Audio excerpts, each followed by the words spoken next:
আসসালামু আলাইকুম। আশা করি সবাই অনেক ভালো আছেন। তো বরাবরের মতো নতুন একটি তথ্যবহুল ভিডিও নিয়ে আপনাদের মাঝে হাজির হলাম। আজকে আমি কথা বলবো যে জুনিয়র স্কলারশিপ 2026 রেজাল্ট নিয়ে, যে এই রেজাল্টটা কবে প্রকাশিত হতে যাচ্ছে এবং কিভাবে প্রকাশ করবে এবং কিভাবে শিক্ষার্থীরা তাদের নিজ নিজ রেজাল্টটা দেখতে পাবে। তো এই সম্পর্কে আজকের ভিডিওটা হতে যাচ্ছে। তো কথা না বাড়িয়ে চলুন শুরু করা যাক মূল ভিডিও। আমরা বলে নেই প্রথমেই যে জুনিয়র স্কলারশিপ বৃত্তি পরীক্ষা অলরেডি কিন্তু 1 মাসের উপরে হয়ে গেছে। তো আসলে রেজাল্টটা কবে প্রকাশিত হতে পারে, এরকম কি কোনো আপডেট এখনো আসছে? উত্তর হলো আপডেট আসছে, জি। সেটা হচ্ছে যে গত 26শে জানুয়ারি আপনারা জানেন যে একটা বিবৃতিতে প্রকাশ হয়েছে যে 1 মাসের মধ্যে রেজাল্ট প্রকাশ করতে হবে, এরকম কোনো বাধ্যবাধকতা নেই। তাহলে এই রেজাল্টটা আসলে কবে প্রকাশিত হবে?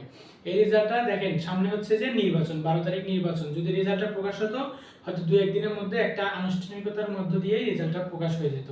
তাহলে এই রেজাল্টটা প্রকাশ হতে যাচ্ছে কবে? একটা সুন্দর একটা ধারণা কিন্তু আমাদের মধ্যে চলে আসছে। এই রেজাল্টটা প্রকাশিত হতে যাচ্ছে আগামী সপ্তাহে, অর্থাৎ নির্বাচনের পরে সপ্তাহে আপনারা দেখবেন যে আপনাদের রেজাল্টটা আপনারা সুন্দর করে পেয়ে যাবেন। আর এখন কথা হচ্ছে যে এটা হচ্ছে আমি কিভাবে শিওর হলাম যে আগামী সপ্তাহে রেজাল্টটা প্রকাশ করা হবে?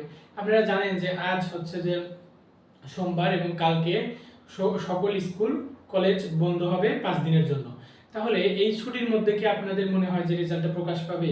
কখনোই না। এই ছুটির মধ্যে কখনোই রেজাল্ট প্রকাশ পাবে না। আর এই রেজাল্টটা দেওয়ার জন্য তারা অবশ্যই একটা প্রেস ব্রিফিং করবে এবং একটা বোর্ড সিদ্ধান্ত নেবে যে কবে তারা রেজাল্টটা প্রকাশ করবে। তাহলে ছুটির মধ্যে তো তারা নির্বাচনের মধ্যে তারা কখনোই এই কাজটা করবে না, এই অনুষ্ঠান তারা করবে না। এই জন্য তারা সামনের সপ্তাহে আপনারা দেখবেন যে আপনাদের জুনিয়র স্কলারশিপের যারা পরীক্ষার্থী আছেন তারা রেজাল্টটা পেয়ে যাবেন। আরেকটা কথা হচ্ছে যে আপনারা কিভাবে রেজাল্টটা দেখবেন, রেজাল্টটা দেখার প্রক্রিয়াটা কি?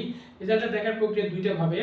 একটা হচ্ছে যে আপনারা যদি জুনিয়র স্কলারশিপ রেজাল্ট 2026 লিখে ক্রোম ব্রাউজার অথবা যে কোনো একটা ব্রাউজারে সার্চ করেন, তাহলে দেখবেন যে ওইখানে আপনারা হচ্ছে যে আপনাদের রোল এবং রেজিস্ট্রেশনের মাধ্যমে রেজাল্টটা দেখতে পাবেন, অথবা পিডিএফ আকারে আপনাদের বিভাগীয় পর্যায়ে, তারপরে হচ্ছে জেলা পর্যায়ে, তারপর জেলার হচ্ছে যে স্কুলের আপনারা ওই স্কুলের হচ্ছে যে নাম দেওয়া থাকবে। যদি আপনি পেয়ে থাকেন, অর্থাৎ স্কলারশিপ যদি আপনি পেয়ে থাকেন, তাহলে আপনার নামটা ওইখানে সুন্দর করে চলে আসবে।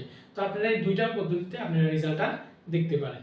তো এটা হচ্ছে যে প্রসেস। তাহলে আমরা একটা বিষয় কিন্তু নিশ্চিত হতে পারলাম, আমরা যে রেজাল্টটা কবে তৈরি হতে যাচ্ছে, কবে তারা প্রকাশটা করতে যাচ্ছে। তো এই বিষয়টা নিয়ে তোমরা হয়তো অনেকেই দ্বিধাগ্রস্ত ছিলা যে কবে না কবে রেজাল্টটা প্রকাশ পায়। এই বিষয়টা তোমরা অনেকে নিয়ে দুশ্চিন্তায় আছো যে অলরেডি 1 মাস হয়ে যাচ্ছে, 1 মাসের মধ্যে তো রেজাল্টটা প্রকাশ করার কথা, এখনো প্রকাশ করতেছে না। সবার মধ্যে কিন্তু একটা আগ্রহ আমাদের আছে।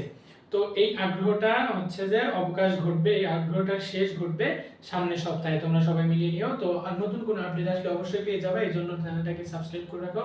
ধন্যবাদ সবাইকে। আসসালামু আলাইকুম।